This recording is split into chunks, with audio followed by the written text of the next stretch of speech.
உங்களுடன் ஸ்டாலின் என்ற திட்டம் ஒரு வேடிக்கையா இருக்குது.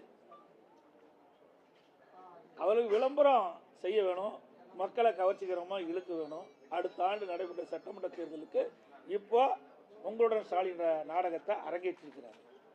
ஏன் 4.5 ஆண்டு காலம் மக்களுக்கு செய்ய வேண்டிய பணிகள்லாம் செய்யல? நீங்க அந்த விளம்பரத்தாளில் பார்த்தீங்கன்னா நிறைய அடிச்சு வெளியிட்டு இருக்கிறாங்க. அப்படின்னா மக்களுக்கு போல குறை இருக்குதுல்ல இந்த ஆட்சியில்?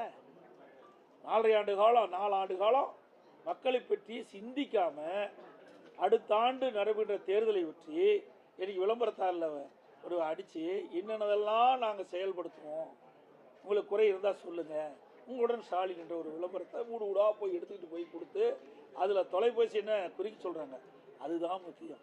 அந்த அவருடைய செல்ஃபோன் நம்பரை குறித்தா அதை திமுக ஐடிவிக்கு போகும், அவர்கள் அவரோட தொடர்பு கொள்வாங்க. அதுக்கு தான் இந்த வித்தையை கண்டுபிடிச்சி வெளியிட்டிருக்காங்க. மக்கள் நன்மை செய்வதற்காக அல்ல.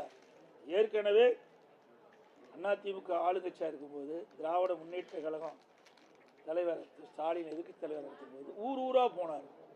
அங்கங்கே திட்டம் கண்டா ஒரு பெட்ஷீட்டை போட்டு மக்கள்கிட்ட என்னென்ன குறை இருக்குதுன்னு அதை ஒரு விண்ணப்பமாக கோரிக்கையை வச்சு நீங்கள் கொடுங்க, எழுதி கொடுங்க, நான் எழுதி அந்த நான் வச்சிருக்கிற பெட்டியில் போடுங்க, பெட்டியில் போட்டு நான் பூட்டு கொண்டாந்துருக்கேன், பூட்டி சீலை வச்சு நான் எடுத்துகிட்டு போய் ஆளுங்கட்சியான திமுக ஆட்சிக்கு வந்த பிறகு சீலை உடைச்சி பெட்டி திறந்து நீங்கள் போட்ட அந்த மனுவெல்லாம் பிடிச்சி மக்களுக்குடைய பிரச்சனை தீர்க்குன்னு சொன்னார்.